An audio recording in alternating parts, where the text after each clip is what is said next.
Hello and welcome to the Common Colt Podcast, a podcast where we talk about Colts football and just tell it how it is. I'm Josh Hudgens, and with me as usual is Dan Hertzler. Dan, we're about to tell it how it is today after the Colts blow it against the Washington Commanders. Man, my heart, man. Like, come on, what are you doing to me, Colts? You get me all excited, you get me all worked up, and then just at the last minute, oh man, it just felt like everything just got pulled out from underneath me.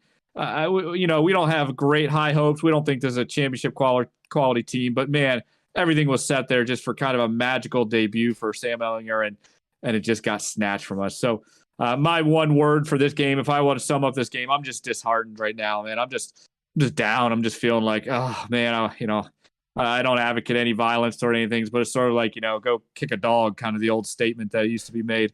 It just feels so miserable right now. Josh, what's your one word right now? Yeah, I'm disappointed. I'm not mad. I'm disappointed because I'm not surprised. I mean, this is just what the Colts are.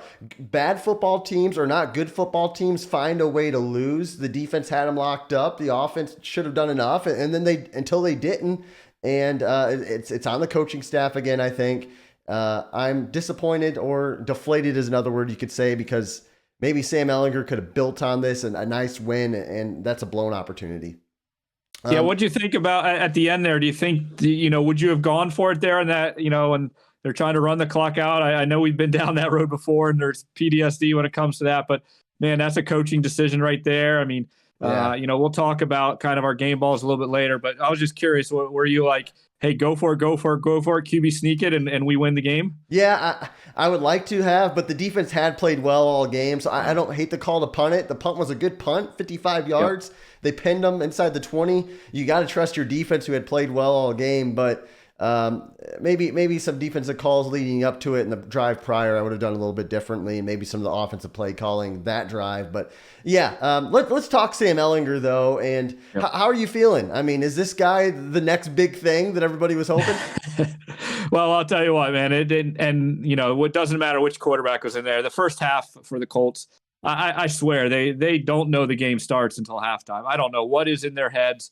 It was just check down, caution, and I get that. That's kind of wise coaching. I think he only had like 50 or 60 yards. I mean, it was really, really conservative. But hey, second half, the kid's got moxie.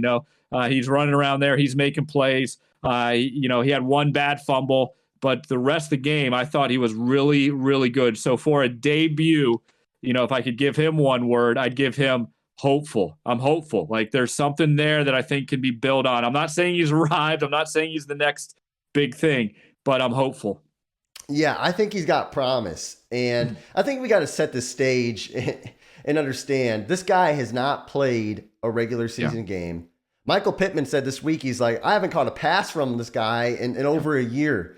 And whenever you make a big decision, whether it's in life or the NFL, you have to weigh all the possibilities of what could happen when you make these decisions. And when the Colts decided to bench Matt Ryan for Sam Ehlinger, this could have gone very poorly, this opener. And I know the Colts played it conservative, and I think they did that on purpose because, I mean, this kid could have just fell flat on his face. And he didn't. He didn't force any awful throws. I mean, Matt Ryan threw a bunch of interceptions, and he didn't. He made solid reads and threw a catchable ball. And he used his mobility with his offensive line, which kind of was disappointing again, to kind of get out of some closing pockets. I was impressed. I don't think I can't say this guy's a quarterback of the future, but if he continues to develop, maybe the Colts found a gem. Yeah, and there's something different. Even if he played to the same level as Matt Ryan, or just even a little bit below that, there's something more exciting about seeing a young guy who can grow and get better do that versus a 38-year-old guy who this is the best he's got, and it's just going to go downhill from there. So, no, regardless of the outcome of the game, there was promise, there was energy. There was excitement, all good things for the Colts, which, has been lacking really for the last few years because we just keep throwing out these old quarterbacks. Yeah, the team seemed so energized throughout this game. The crowd was obviously into it. And obviously I wasn't there, but watching on the TV that they were cheering him on as he came on the field and reacting to every play, kind of like you would expect. Whenever you pull your starting quarterback and put in a new guy, you hope he can energize the team. And I think he did that. And it's just so unfortunate that they found a way to blow this game because Sam Ehlinger was not the reason they lost. And I kind of thought if they lost, I thought he probably was going to be the reason they lost. Yeah, he threw a dime. I will talk about that one play at the end, but man, that pass he threw the second or third end of the game right to Pittman. I mean, just the pass alone for him to step up right into the pocket, a good 20, 25 yards down, threw it on the line, perfect pass so Pittman could keep running. To me, that's an NFL throw that, man, you can really get excited about that this kid's got that in him. Whether he can get coached up to do that on a consistent basis, whether or not, he can learn the game to do that, that's yet to be seen. But that pass right there, it's almost like a golf shot. You ever go golfing and you just had a miserable game, but you hit that one shot and you're like, yeah, I'm coming back because I got it in me. I can do it again. That was that throw to me. Sam Ehlinger's got something in him, and I'm excited for that. Yeah, it is exciting, and you hope that he can grow from this. The offensive playbook was conservative, and I think some Colts fans are going to be saying, hey, you got to air it out with Sam Ehlinger. You've got to. And I don't think that this first game you can. And I know people want to see what he has, but for it being his debut, I think that Frank called okay, maybe a play here or there. Maybe you wish they would have been a little more aggressive, but overall, I think that he called the right game given the circumstance for Sam Ehlinger. Because this could have been embarrassing for the Colts, and it wasn't. Yeah. So who you going with? We usually give out a game ball here, and when they lose, we give out the Curtis Painter ball. Kind of a little bit like hang it in shame. And this was a tough one because we were ready for the game ball. We were all excited to give it to Sam, and there's part of that where, hey, his first start and they get the win, and then, last second here, they lose it. So who you giving the Curtis Painter ball award? Yeah, it's funny you say that. I was spit shining that football. I'm like, all right, Shaquille Leonard, you got an interception. Here's the game ball. And I just had to take it away from him. And I walked right to Stephen Gilmore, and I said, Gilmore, you were the big signing in free agency, and you were supposed to be a lockdown cornerback, and you have at moments kind of shined this year, but man, a defensive line kind of fell asleep on that play where Heineke kind of rolled around a million times. But Gilmore he got late. He's kind of fell asleep, got a little lazy on the play, and then McLaurin just zooms by him, then kind of makes a good move, and then on top of it, then he gets mossed. I mean, he totally gets mossed on the play and gets just McLaurin wanted it more than Gilmore. It was obvious to me when that ball, he just ripped it from him. And I have to give it to Gilmore for that play alone because it cost the Colts the game ultimately. Who are you giving it to? Yeah, for me, I kind of want to give it to the entire defensive line, which I thought played pretty well all game, except though when they needed him the most on that last drive. There was about 2 or 3 plays where they just gave Heineke all this time in the world to throw it. And I don't care what kind of secondary you got. I don't care if you got, Deion Sanders all back there. You can't give a quarterback extra time to create plays and then let them just kind of, wait for the guys to get open. So that defensive line had to make a play specifically. And we're going to talk about, the play that I think that kind of changed it. To me, it was that 4th down play early in that last drive. They had him pinned in. They had a chance for the sack and the game right there. Let him escape. He hits, I think, maybe their tight end or someone coming across, and they get the first down. They keep the drive going. But there was like 3 or 4 plays on that whole series that the defensive line just didn't finish, didn't close out. And it's almost like, we did everything right except the end. And then what does that mean? You did nothing right because you lost the game when the team needed you. So defensive line, I'm giving you the Curtis Painter ball. Yeah, it's a shame because, like you said, they were so close to. Heineke was actually kind of mobile. I mean, he's kind of looked like Sam Ehlinger a few times out there running around. He was mobile. For me, and I'm thinking about the play that changed the game here. You hit on it earlier, and I know this is an easy one. It's a layup to pick, but if your quarterback hits you in stride on the numbers, and you're not about to take a hit because there was a hole in the zone, and Pittman. He was going to catch it and he was going to run and get yardage afterward. And that's why he wasn't bracing for a hit.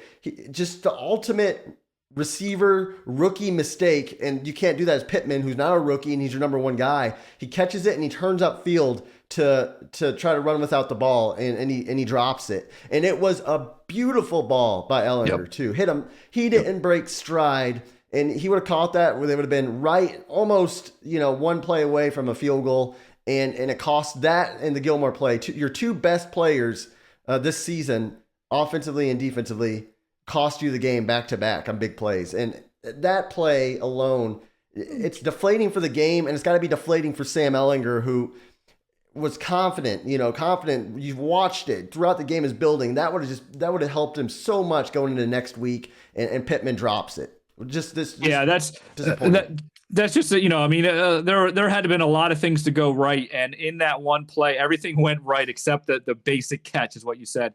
What you tell kids in high school, eyes on the ball, catch it all the way through. Don't turn your head before you start running. Pittman did all those things, whether he was trying to get out of bounds or get up the field. They had one timeout. They would have probably been about 10 to 15 yards within field goal range, a realistic shot to be a kind of a miraculous ending. Man, I hope in the locker room, even right now, I hope Pittman stands up and say, hey guys, just want to say that's on me. Or Gilmore stands up, that's on me. Or the defensive line, that stands up on me. Like, I want to see leadership coming out of this in the press conferences and in the post-game interviews. Guys taking responsibility because, like you said, you got a young quarterback. He does basically everything you ask from him, and they just let this one slip through their hands. There needs to be some ownership that comes with this one. Yeah, no, I agree 100%. Are you one of those fourth downs on that last drive? Is that kind of what you're saying is the play that changed the game? It sounds like. Yeah. To me, it's right there. Everything you have, and you just let the guy escape. You got to rush wide. You got to put the contains on. I don't even know if there was a QB spy on the play or something. Anything right there could have just ended that game. And they let it go through their hands. And then, you get a kind of a 50-50 kind of Hail Mary / jump ball, and it went against them. So to me, it's before that on that fourth down play. Yeah, I think those two drives, if you were to explain the Colts season to somebody and say, hey, can you watch two drives and I could define the season for them, that's exactly what it was, because they were so close, but they found a way to make a mistake to cost them the win. That's been the Colts this season. And the good news is we're going to watch Sam Ehlinger, and we're going to see how this guy progresses, or if he is the guy. And if not, then maybe they'll get a good draft pick and they'll be able to figure that out. But we're about to learn something, whether it's good or bad this season. Yeah, and you got a tough matchup coming up. I know the Patriots aren't the Patriots of the old, but they still got Belichick. That old Belichick versus rookies. I know Sam's not a rookie, but he's never played a game. He basically is a rookie. It's not the same quite team, but it's still going to be a tough one. So this is one that's going to hurt, I think, for a few more days. I think we're going to, kind of chew this one over, kick ourselves a little bit because we had it right there. And then you can go into the Patriots game with a little bit of a cushion. Now you're going into the Patriots game and you're like, hey, we got to win this game. We got to stay pace. Because again, even though we don't feel confident about their end result, they're still in contention. Let's not lose sight of that. They're still there. Some of these wins, winnable games. We said these next 4 games, and now they've dropped 2 of them, were important. If they can win the next 2, hit the bye week and just kind of get there, in 500 range, maybe they got a shot. Yeah, that is a good point. Where they're still not out of it yet. It'll be interesting. Sam Ehlinger next week will be walking into Gillette Stadium to play the hoodie, and Bill Belichick, who, like you said, has loved playing quarterbacks who don't have experience. Sam's going to learn something, I think, and he's going to see some crazy stuff. And as Colts fans, it might be good to see what he's got. So, guys, the Colts lose. They blow it against the Commanders. Disappointing game, but maybe some promise out of the quarterback, which is more than what we had a week or 2 ago. So we'll see. Guys, thank you for watching the Common Colt Podcast. Let us know what you thought about Sam, maybe what the Colts could have done to win this game in the comments. Make sure to like, subscribe, and share this with any Colts fans you know. And until next time, thanks for watching the Common Colt Podcast.